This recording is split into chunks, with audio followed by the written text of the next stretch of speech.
When people are released from jail, they have the responsibility to appear in court.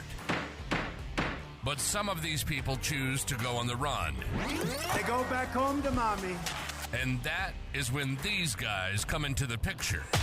So sit back and listen to the Off the Hook podcast with Chad and Rob. Very fine people on both sides. These are real stories, but the names have been changed. What's happening, guys? It's Rob here. Chad over here sipping coffee. What's happening? Man, I tell you what, I'm glad to be back doing a podcast. We missed last week because we had a new story. Yeah, we got a fresh one for you to tell, and so we know all the details that we can remember. These aren't ones that from a long time ago. Yeah. So there's a lot to it. So, but before we get into the story, hope you had a wonderful Memorial Day weekend. Yeah, as soon as we got back, we went down to Hilton Head. I got a little tan because you don't get a tan in Alaska. No, but it's cold. It was already planned, so we had to move quickly, which we did. Yes, we did. I mean, very impressive, I think, for what we were able to accomplish. Well, I mean, we're gonna get all into that. We're gonna get all of that. Ahead of myself. But summer is finally here. Yes, finally. Looking out and people walking, and it's here finally. Yeah, and you know what? Not to be a Debbie Downer, but man, did you see Kyle Busch? He passed away. Yeah. I'm not a race guy, but yeah. Yeah. I mean, I lived all around it, Yeah, me neither. I mean, never a fan, but that sucks for him. When Earnhardt died, I was done. That was it for me. Yeah, Richard Childress was my neighbor. I think I might have told you that. Yeah. But I was all around that stuff growing up. I just, I go to somebody's house and who was that? Oh, that's it. The Earnhardts. My dad builds his engines. Right. Oh, okay, cool. Yeah. Well, out in a barn, out in the middle of the sticks. I mean, I hate it for his family. It sucks. It's part of life, and it sucks. But yeah, he was young. Yeah, 41. 41. Yeah, that was bad. Anyway, so our prayers and hopes are with the family. So, all right, on to some political stuff. Because we ain't going to get too much into it. I don't have a lot of political stuff. I mean, since we've been on our trip and I went on mine, dude, I've checked out of the whole political stratosphere. I have too. I had to get caught back up before today. I seen, maybe this will happen, maybe not. I don't know. There's supposed to be a deal. Yeah, I keep hearing about deals and going to... Are we? Are we not? This is it. I'm the final one. And next thing you know, we're blowing something up going, hold on, I thought we were doing a deal. What's going on? I don't know. What the? The gas station, what's that? Kentucky. Oh, yeah. I ain't lost nothing in Kentucky. I ain't lost nothing there neither. But, yeah, so it's, man, I don't know, man. I hope there's, this is it. I'm tired of seeing gas prices. I think I speak for everybody. I think we're all tired of it. Electric car here. Whatever, dude. He got a Tesla over there. Have you had any liberals get mad at you? I did drive my truck, though, and it sucked putting gas in it. It does. Yeah. It does. It does. Yeah. It sucks, man. Took that to Myrtle Beach, and it sucks. Yeah. Well, speaking of Myrtle Beach. What's going on with Dirty Myrtle? Dude, I did look at my TikTok, and everything from Black Bike Week's popping up on there. Oh, dude, they need to stop that whole event because dude drove into a Waffle House I saw. Really? Yeah, they had I thought it was 6 arrests in like 30 minutes there. Yeah, it's stupid stuff I'm seeing. Man, it's true. I just stay away from Dirty Myrtle. Period. That place is horrible. Yeah, I saw some lady on TikTok with a kid in the back coming into Myrtle, and she was like, "Well, this is much better than the Outer Banks." I was like, "You're on crack, lady." Yeah, you haven't gotten there yet. You haven't gotten there yet. The Outer Banks is quiet. Yeah, it's real quiet, which is nice. It's I mean, younger. They're old. Well, it's been built up a lot. I went back there last year, and it's changed a lot. But it's a true coastal town. Yes. You know, it's a true one. It's not like all glam and glitzy like Right. Myrtle. Right. You know, and that's a tourist. Yep. So anyway, so Alaska, everybody. All right. So, all right. This one we just got dumped in our lap, like literally a couple weeks ago. Yeah, and it just it's been a few weeks. We didn't think we were gonna go, and then the last second, you know, Rob calls me, goes, "All right, we're going." All right, so let me explain to you how it all started. Okay, so Mark Carteret with North State Surety. Thank you, Mark. I appreciate it. Glad we came through for you, glad we Mark. can help you out. So they called and said, "Hey, Rob, man, I got this problem. I got this bondsman that's written this bond. It shouldn't have been written, which it shouldn't have." I always say that after the fact. Yeah, but this is one of the ones we wouldn't have done. Yeah, well, this was child support, right? Yeah, it's a failure to appear for a child support date. And see, we haven't been able to write child support bonds until this past year, I believe. But it comes from failure to appear for a court case on it. It was weird how it was laid out. Now I'll explain that to you when I went to the clerk's office. I'll explain everything to you, like how that went down. So Mark called me. He goes, "Hey man, what's it going to take to get this guy?" Because I think he tells me all about it. He goes, "This guy, he's either in Florida or Alaska, and here's the file, here's the cosigner, here's everything." I said, "Well, Mark, let me look at it. Let me sit at the house and look at it for about on a Friday, and I'll let you know what I see." Well, that Friday comes along, and I'm sitting there, looking through it, and I'm like, all right, I'm going to call the cosigner. So I got baby mama and cosigner phone numbers, and I know that baby mama is going to help me no matter what, but the cosigner you got more leverage on because we can go after the cosigner for that amount. This was a $50,000 bond. $50,000 bond. Right. This was due in like 3 weeks. Yeah. So, yeah. I mean. Not far off. Right. So, anyway, I started looking at it, and I called the cosigner. I'm just going to call her cosigner. And we start talking. She goes, "I'm getting so many phone calls from this insurance company and this bondsman. They're going to take me to court. I don't know what it is." She's freaking out. Because I called her. And I was like, you know what? I said, hang on. Let me tell you something, cosigner. They will do this. They will take you to court, and they will get their money. But I'm your best friend right now. Because if you tell me if you can help me get him, I will go get him myself. But everything's got to be hush-hush. Just between me and you, nobody else gets involved. You don't tell nobody we're talking whatsoever. But me and you. I said, "Do you understand that?" She goes, "Yes." I said, "Okay, so you're going to help me, and I'm going to help you." Even though somebody says that, you never completely never put your trust in them. No, she goes, "Well, he was sharing his location with me." I said, "Where was his location at when he was sharing, and how long ago?" And she said, "Well, it was like a week and a half ago." I said, "Where was it?" I said, "Okay, where was it at?"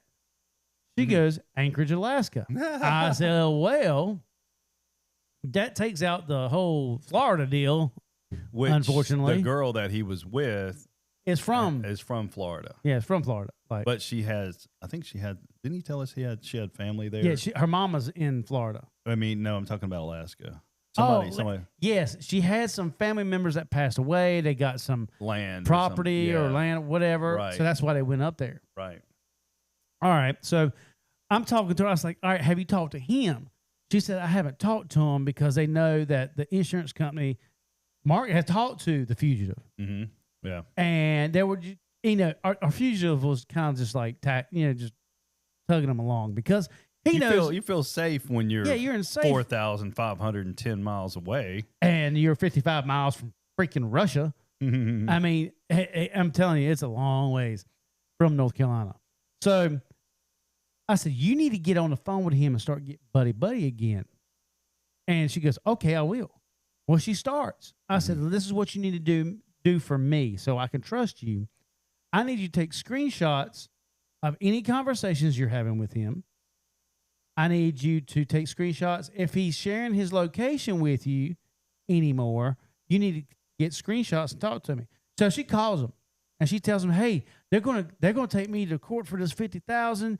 You screwed me over, blah, blah, blah. What can I do to show them that you mean what you say you're gonna get this handled? Mm-hmm. He goes, well, I'll start sharing my location with you.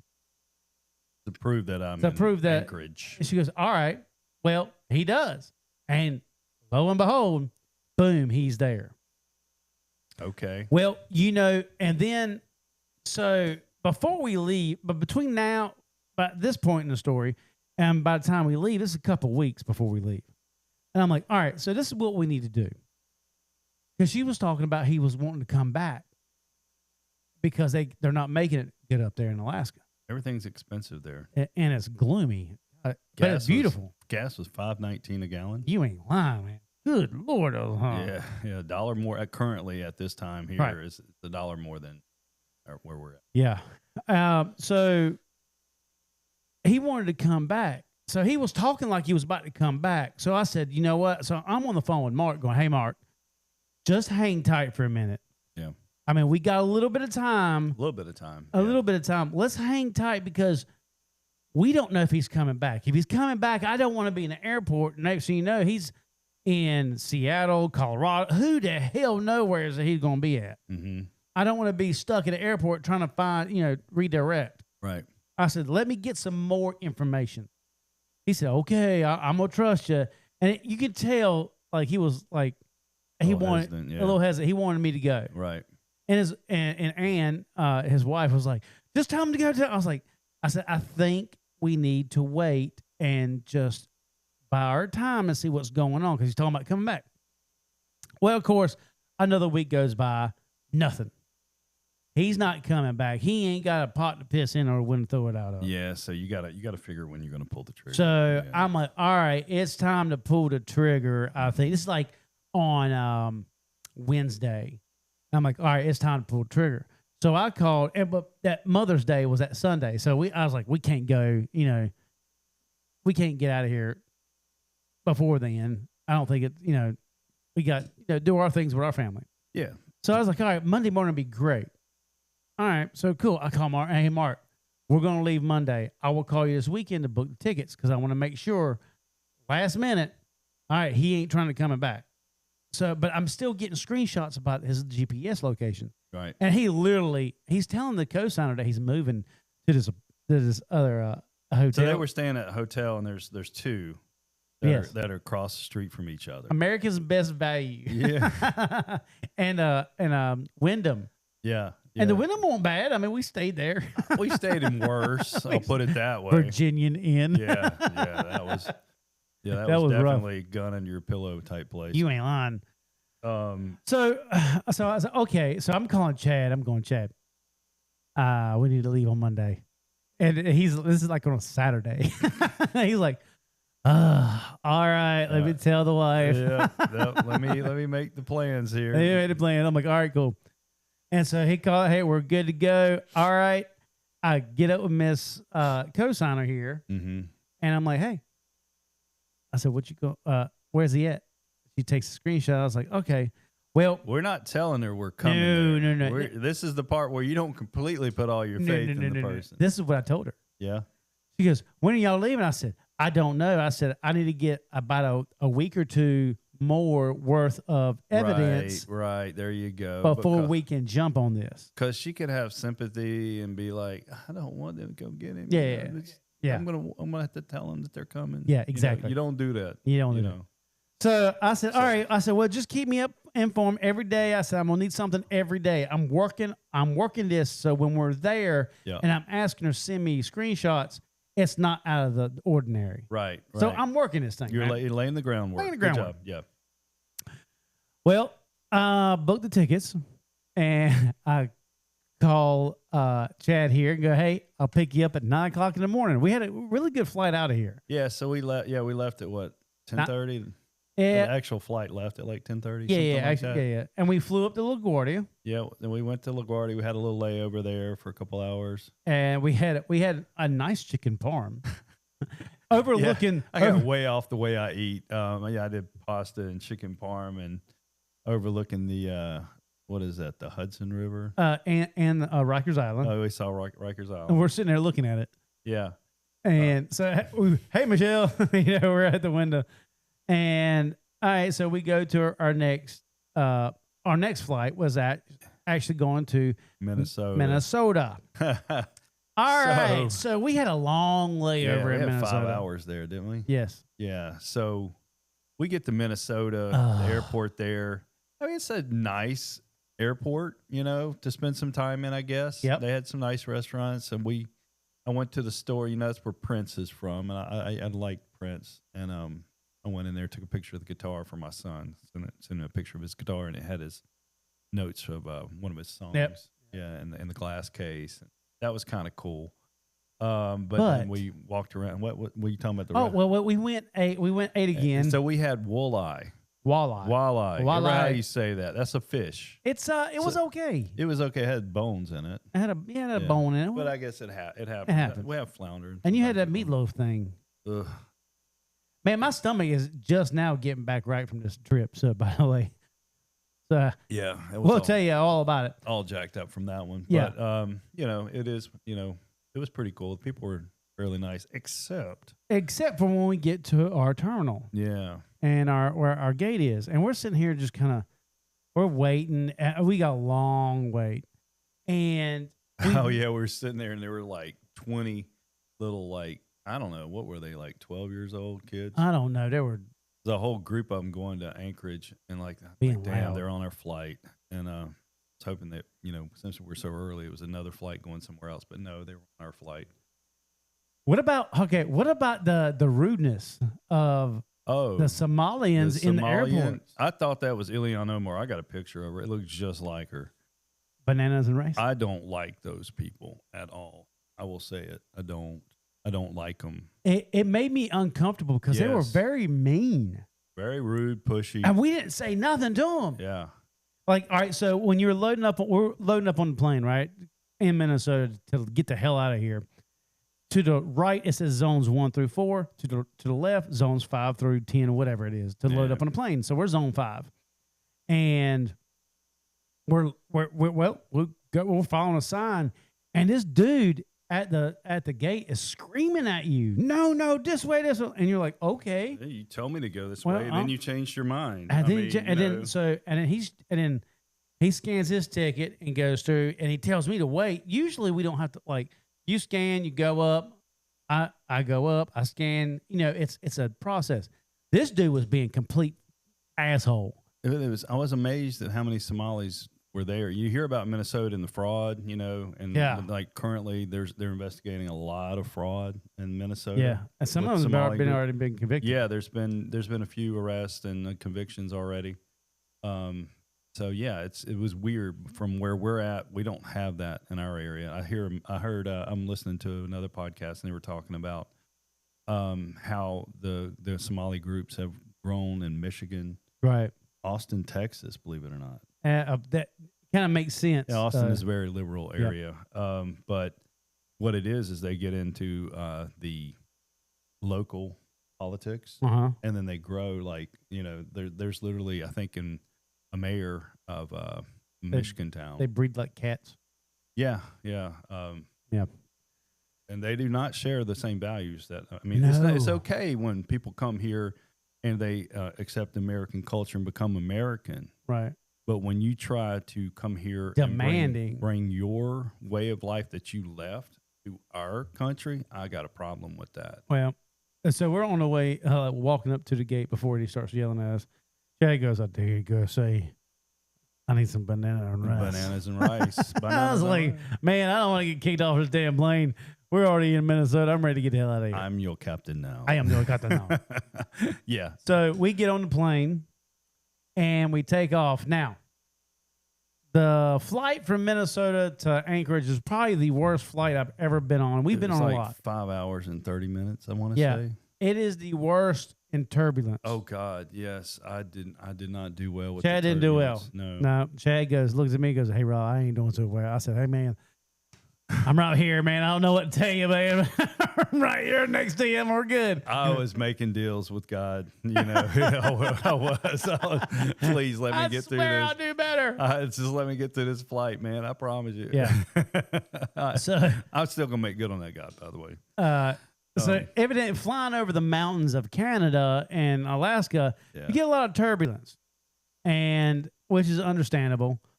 And we finally get to Anchorage at 2:30 in the morning, Tuesday morning. Yeah. Now we left, mind you, our plane took off at 10:30 from Wilmington on Monday morning, and we landed in Anchorage at 2:30 in the morning. And you're gaining time going back. No, you're You're gaining. Well, Yeah, you're going, gaining. You're going back in time. Yeah. So yeah, They're but 4 you hours lose behind it us. going forward. Yeah. Yeah. So So we get there. it's a long day. And we're kind of tired. We get our rental car waiting for us, and we get there. We check into the hotel that we think that our We know he's our there. We guy's know at. he's there. Yeah, we're pretty confident that he's there.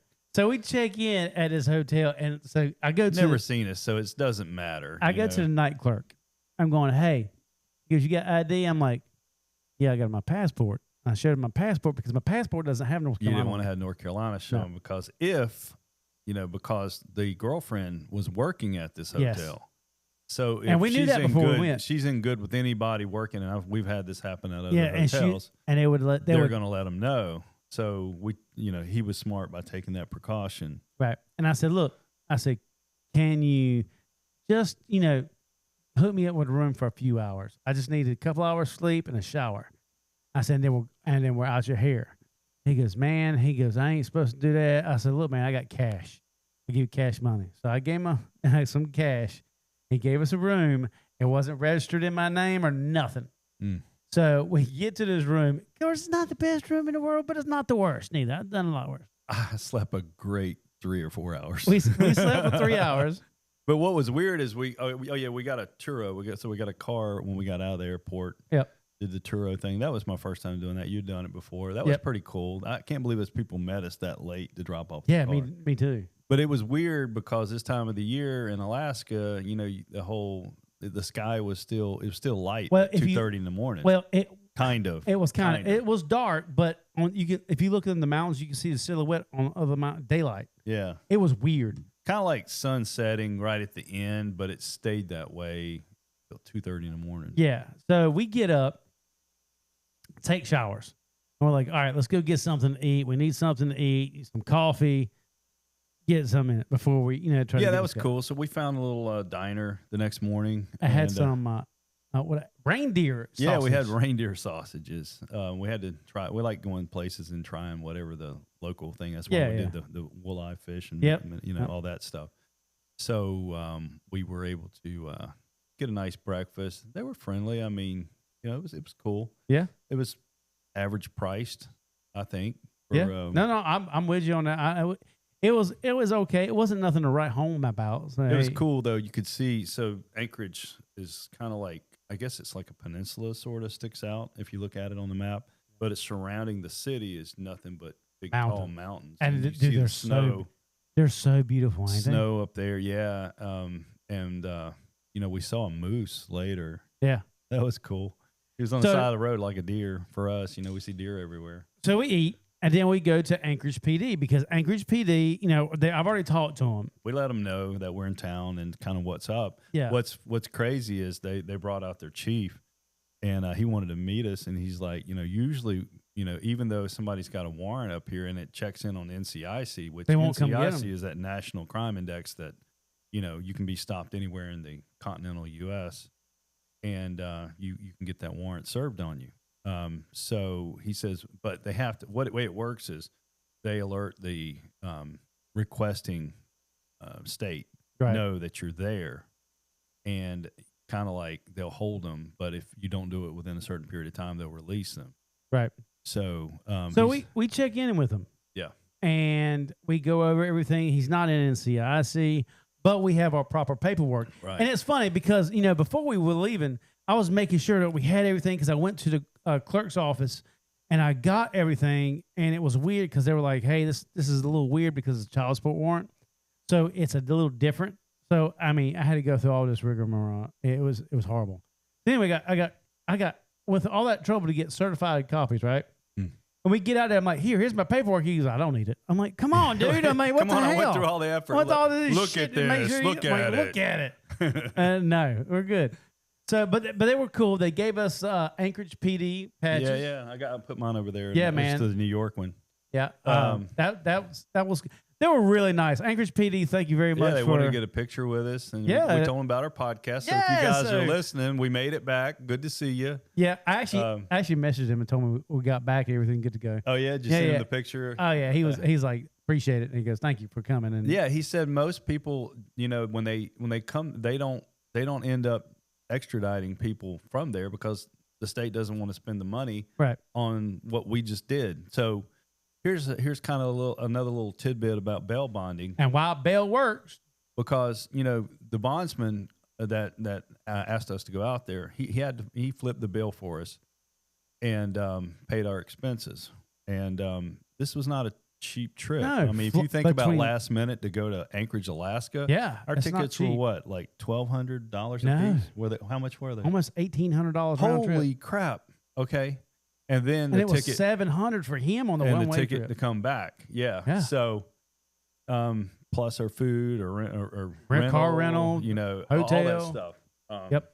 Yeah, he easily spent $10,000. Oh, easy. Yeah, easily. And that's out of his pocket. That's not taxpayer funded money. Nope. So the lady that was owed the child support, they're going to have to work that out. But we got him back where he needed to be, right? In order to, we did our part. So we up their end of the bargain, right? So let's get on. So we leave Anchorage PD. Yep. We're good to go. We got some pictures with them. They're happy with us. They said if you need us, call us. Yeah, but we can't help assist, but they would be around if something happened. Kind of deal. So we go back to the hotel. And we're there at the hotel, and I go to, I take this little girl that's like Asian little girl up at the front desk. Yeah. Yeah, and I'm like, look, come here. Let me talk to you. I was like, you can't say a word about us being here right now. So you got your folder full of all your warrant stuff, your photos. It's got him, the girlfriend, and she confirms that, yes, they're staying there and that she works for the hotel. Yep. And they're kind of like, I guess, bouncing around from rooms. Yep, bouncing around from room to rooms, which I don't know how, because that room that they were in. There's a lot of crap in there. Yeah, so, that's a lot to move. So she was like, well, hang on, let me look. And it took a minute because they were trying to find which room they were in. Yeah. Originally, she handed me a book of all these rooms. Vacant rooms. It was like 25 rooms. I'm like, lady, we can't. And she gave us a master key to get into the rooms. But I'm like, we can't just go room to room and doing this throughout the whole. I mean, there's 3 floors to the hotel. There's, I don't know how many, 20 rooms per floor or more, 30. I don't know. Right. After she did some research and some findings, it took a while for her to do this research. But she was also trying to do it incognito to nobody, because all the people there that were cleaning the rooms. Yeah. They were up doing their thing. So I said, okay. She finally says, here's a master key. Here's the room number 330. Yeah. Go get her. Go get him. Well, back up. We had a couple of false alarms first that we went in. So when we go to the door and we're like looking at each other, because we're getting ready to breach a room and we don't know what's on the other side waiting on us, So we kind of look at each other and like, all we're going to do is swipe it and we're going to open that door fast and we're going to go in fast. Right. We didn't have guns with us. That's another thing. We didn't take guns with us. Usually we do, but but because of where we're going, and we looked up the guy's history, he was a druggie, and I think he stole some stuff. Yeah. So he didn't. We just based it basically on that, which may or may not be the best thing to do, but that's what we chose to do. This is a lot more headache to check it in and the whole night. Yeah. So between the two of us, but then again, you don't know who they're with. Yeah. So between the two of us, we could handle them. So we do the handle, the card, and we go in fast. We're whatever's there, we're going to deal with. And they're all asleep. Well, the first two we ran in, it was a false alarm. They were empty rooms. They're empty rooms, yeah. Yeah. So the last one, the third one, we go and we're like, okay, let's try it one more time. and we did it, ran in, and this time there's he starts to get up off the bed. Off Yeah, the they were corner. all sleeping. His wife was next to him, I guess, and then like his stepdaughter was on the other bed. Then there was a baby back in the corner Yeah. in a little carry. Yep. And thing. so when we go in, I flip the lights on and go, "Hey, Mr. Crap White, everywhere. Yeah. Mr. White, we know you got kids in here. We don't want to do this. We don't want to do this in front of the kids. We don't want to make a scene. Let's go easy and cool." He was like, "All right, no problem." He was cool. Yeah, he was 100%. He knew that it was coming, basically. Yeah, is what but he didn't said. know it. He didn't And know. a lot of people say that, because they're looking over their shoulder constantly. Like they know that, Yep. that they need to handle this, and today's the day you're going to handle it. So Right. we were there to facilitate that. Exactly. And so he gets his stuff on. We're watching, making sure everybody's safe. Had all their And- clothes and trash bags. Yeah, right. It was just like stuff everywhere. And there's shit everywhere in that place. And so we put handcuffs up front, of course, and said, "Hey, we'll treat you just as good as you treat us." But we always say, and that's what we do. Yep. And he goes, "Man, can I give my baby a kiss goodbye?" I'm like, "Yeah, we were like, yeah, sure, no problem." So of course we're watching him, and he does everything we're supposed to do. I'm like, "Hey, there's your wallet. We got a long ride. All right, say goodbye to everybody. All right, cool, let's go." So we get out. We're gone. Yeah. We're not at a hotel much longer. We go. Our car's parked out front by the front door. Yep. Walk out. He finished smoking his little cigarette, flips it out, gets in the car, and boom, we're gone to the airport. And literally, he's staying. This hotel we're staying at is right outside of the airport. Yeah, it's one of those hotels at the airport type deals. And so we get on the way to the airport, right at entrance, we see this big ass moose on the side of the road. Yeah, which is cool. He's just walking along the side of the road, and Right. just it was really cool. And we get we park the rental, get him out, and then we go to the front desk. I'm trying to the little stuff, trying to get through it real quick. We get him a ticket, and then we have to go through TSA. Now this this is where a little this guy, difficult. he has like an old expired ID. So if any of you go to the airport and fly, you got to have all your documentation. You have to have your ducks in a row. Yeah, to get through all that. So And- it's a little more difficult when you're flying with a criminal that's in handcuffs. And we have to go through a different way first, and then from there we have to go back through TSA, just check, and then after that, they pat him down. They all right, you're good, and so we have to go. And then once we get through that, we had some time, and we went to a terminal. But now we're flying Delta. All right, so Delta and American are two airlines that do it differently. it differently for sure. And usually we fly American because American is preferred by U.S. Marshals. So that's why we do it. Well, getting out to Alaska is not easy, by the way. So Delta is the way to go. There's some places like Albuquerque, New Mexico. When we went there, we had to take Delta on the way back, there and back, because it's just, certain parts of the country, it's Delta more than American. So we have to do like extra procedures. We have to give a flight attendant a ticket, the captain a ticket. We have to meet with each captain of every transfer that we do. Yes. We have to go and meet with the captain to get approved to fly on there with a handcuffed fugitive. So we're in Anchorage, and we're getting on, and we're heading to Seattle now. Yeah.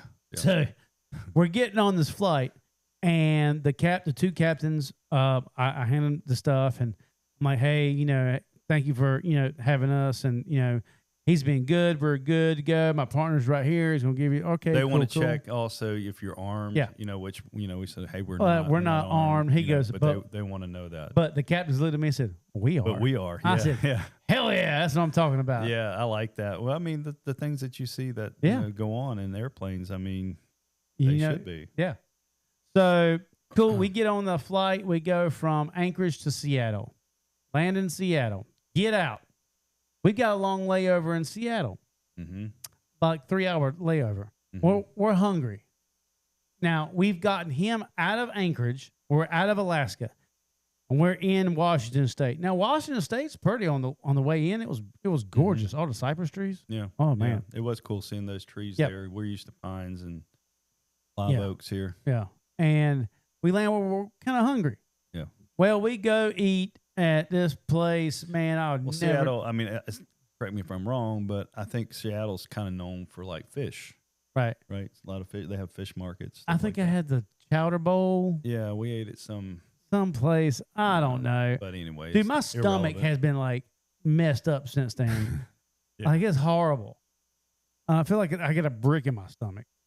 Yeah. So we eat, he eats, and you know we feed the guy. Hey, we're nice to him. Yeah, like feed the guy. we He's have his cool. handcuffs covered up. Yeah, by it was. the way. I think he had like a burger or like some kind of sandwich. Yeah, chicken sandwich. So he's got his handcuffs on. He's trying to eat, you know, and everybody's, you know, in food court looking around at us, and he's wanting to, you know, we cover his cuffs up, but it's kind of weird looking. Yeah, You know, yeah. you can, And people he are asked- looking around and looking He at asked us. it. He goes, "Man, can you take them all?" I was like, We're "No, like, man, no, we don't budge on that one. No, That's one thing we don't budge on sorry. because you never know, man. You never know. You get one. He goes, give him one idea that he can get away. Yeah, and if you just take one off, now he's got a weapon. Yep. So you don't budge on the handcuff thing. Right. So, but he was cool. We go back, and we're the first ones on and last ones off. Yeah, we the get on planes. and we're in the very back. We go all the way to the back. By and, the shitter. Yeah. Now, we get on this plane. We do the whole rigmarole. Hey, captains, here you go. Blah, blah, blah. Not armed. You are. Okay, cool, cool, cool. We get in the back of the plane. This dude's sitting. So our guy's sitting against the window. Mm-hmm. Chad's big ass is in the middle. And I'm right beside him. And I swear, these seats get smaller and smaller every flight. I'm sticking halfway out into the aisleway. And if you look directly to my left, there's a door to a shitter right there. And there's two more. And I mean, it's a big plane. There's two more in here, right? So every time somebody would come out here and open the door, the light would shine right in my face. Could not sleep. I tried and tried and tried. I watched Indiana Jones. Oh, yeah. I mean, you name it. Teenage Mutant Ninja Turtles were badass. I watched the whole Landman series again. Oh, I yeah, want to yeah. see season 2. I'm still behind on that, but anyway, I like watching that. Yeah. No, it was fun, but man, I'm telling you, dude. By the time we landed from Seattle to Atlanta, I was so, and it was 5:00 in the morning. No, 5:30 in the morning when we landed in Atlanta, and the sun's coming up, and we're like, what the hell day is it? Yeah, we got a little layover in Atlanta. You know, we finally get back into Wilmington at 9 o'clock. I think it was. We landed in the airport there. So from start to finish, we basically did this in like 48 hours. Just under 48 hours. Yep. And that's pretty impressive, even with the layovers. So when we come out of, we landed in Wilmington and come out, and we're coming out of the exit, Mark was standing there waiting on us because we're like, hey, look, can you please, because we're going to be so messed up on time and we're going to be exhausted.